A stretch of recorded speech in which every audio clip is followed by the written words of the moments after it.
My name is Gary Haller. I'm professor of chemical engineering and chemistry here at Yale, and I'm standing here as the co-chair with Paul Fry of the executive committee of the Teachers Institute. And my appointed business is to introduce Peter Salovey. Peter Salovey is the Chris Arduous Professor of Psychology, and he's our current provost. He was a Stanford undergraduate, but was awarded a Yale PhD in psychology in 1986. Immediately after finishing his PhD, he joined the faculty, and he has served as dean of the graduate school. And after that, the dean of Yale College, before being appointed provost in 2008. The Yale Office of Provost oversees strategic planning and allocation resources to promote academic and teaching excellence in all parts of the university. Of course, the resources part is that what we're most interested in. Peter's research interests are in emotional and health behaviors, and he's probably best known for a concept that Meyer and Salovey developed called emotional intelligence, on which he's published several books and or edited books, as well as co-authored a test to measure emotional intelligence as a set of abilities. This group, I think, will be most interested in his credentials as a teacher and his interactions with the Teachers Institute. And fortunately, we're doing well on both counts there. Peter is recognized as an outstanding teacher. He was awarded the Texan 63 Prize for Teaching Excellence in Social Sciences, and also the William Clyde Devane Medal for Distinguished Scholarship in Teaching at Yale College. The University Council of the Teachers Institute is appointed by the president, and it advises both the president and the executive committee on matters having to do with elementary and secondary education. And Peter served on that council since 1999. He continued to serve as an ex officio councilman while he was in the two deanships, as he does now as provost. No other provost, in my memory, has been as supportive of the Teachers Institute as Peter has.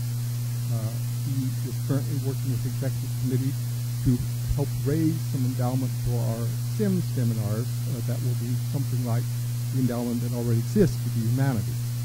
And I would ask you to please welcome Peter, who will then welcome you to campus.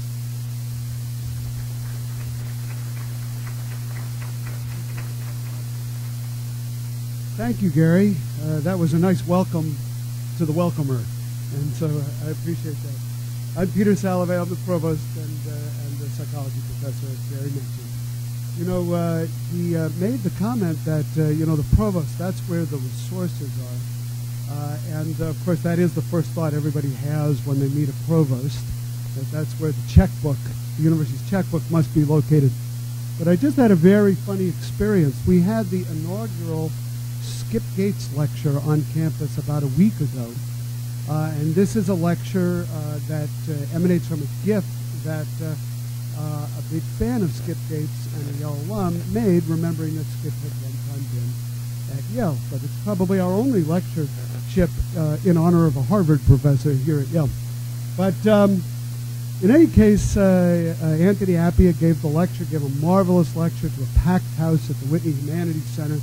And at the end of it, Skip, who came to hear him and to be celebrated, got up to make a few personal remarks. And he basically told the history of the Department of Afro-Am Studies here at Yale. And that was fascinating and very personal kind of history.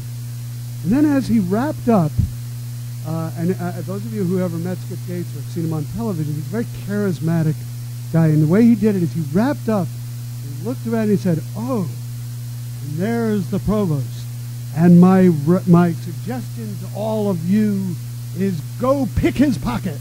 and that's the way his talk ended. And so, you know, at the end, I went up and I said, "Thank you, Skip, for, you know, creating a miserable next couple of weeks for me." And in fact, you know, the email started to come in with new requests for money. And Skip suggested that we had. Anyway, let me welcome you all here today on behalf of President Levin, who would love to be here. I know many of you are from the West Coast. We have San Jose people and San Mateo County. folks and maybe others, that is where he is right now. He's fundraising on the West Coast. But if you know our president, you know that he grew up in San Francisco, and he is also catching a bit of the Giants at the moment, and quite excited about that. But if he were here, he'd be welcoming you. So I welcome the National Fellows, Yale National Fellows, the superintendents and other school administrators, school officials who are here, Yale faculty members, many of whom who have supported this program for many, many years, faculty from other institutions, and the National University Advisory Council. And maybe we've covered everybody with all those categories, but if not, welcome you as well. You know, this is the 15th of the national meetings held at Yale since 1983, and it really reflects Yale's longstanding commitment both to this program but also to working with public schools. And we have a special commitment, of course, to the schools here in New Haven, and we look for ways to do that on multiple trajectories, from the Teachers Institute to the new New Haven Promise program, to programs that have come and gone, but experimental programs on campus designed to bolster public school teaching in this area.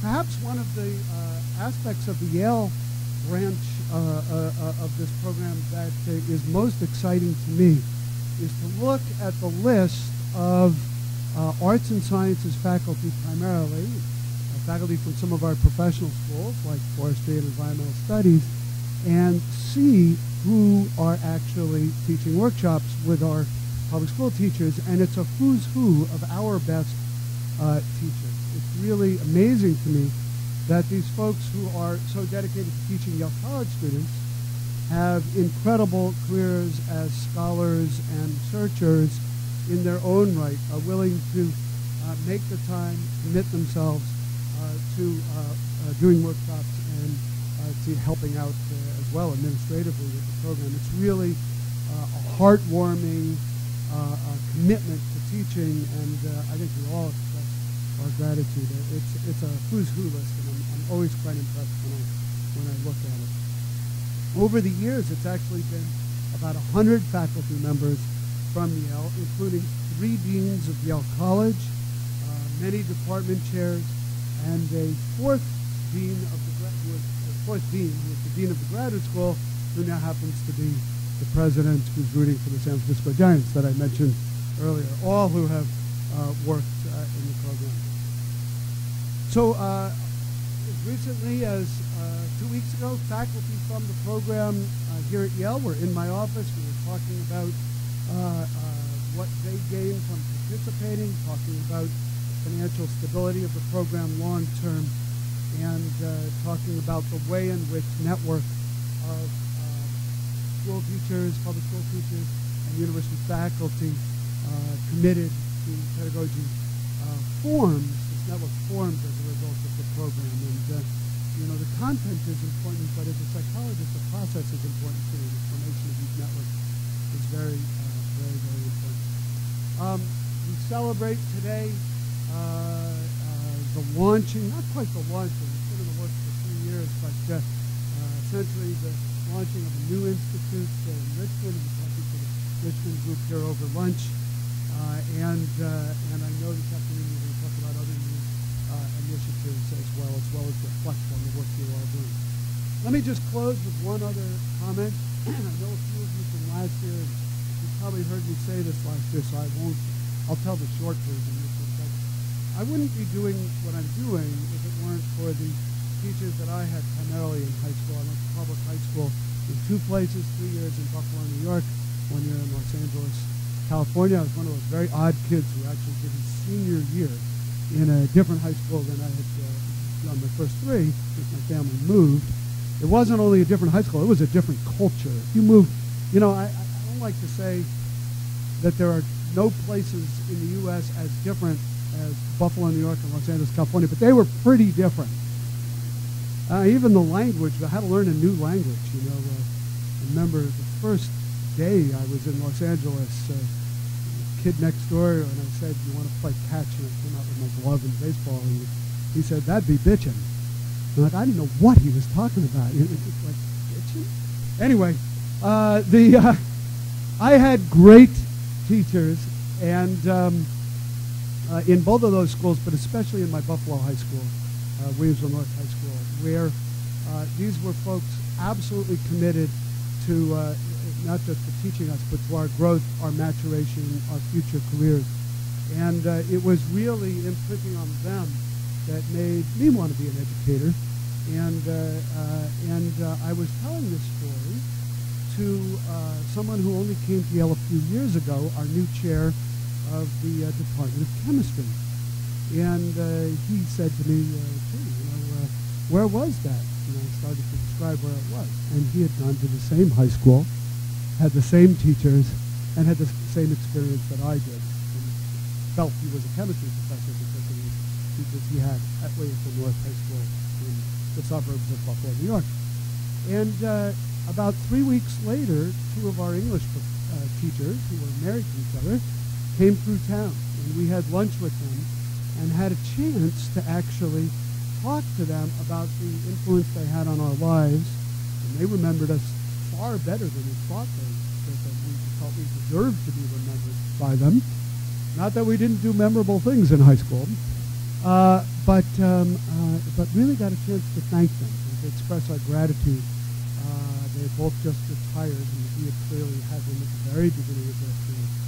And when I look out at the group of kids that I went to at that high school, and the number of them now making careers in education, either teaching high school or grade school, but also the number of faculty. My little group, the group of us, the dozen of us that get together every year, who really come from, none of us from fancy backgrounds. The child of a cop, the child of a logistics manager at a company, the child of a podiatrist, the child of all these good parents at school, or the child of a farmer.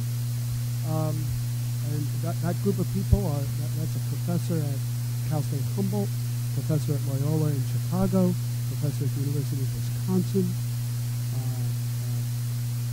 that one, me, and it's remarkable to me that the school and this influential and inspiring group of teachers created these folks completely dedicated to education for the rest of their lives. So, thank you all for being here.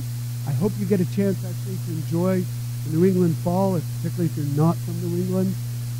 I hope you get a chance to enjoy New Haven, particularly if you've never been in New Haven before, because it's not what you thought it was. It's a lot better. And I hope you get a chance to enjoy our campus. And most importantly, I hope you get a chance to enjoy each other. Welcome to Yale. Welcome to New Haven. We're delighted you're here.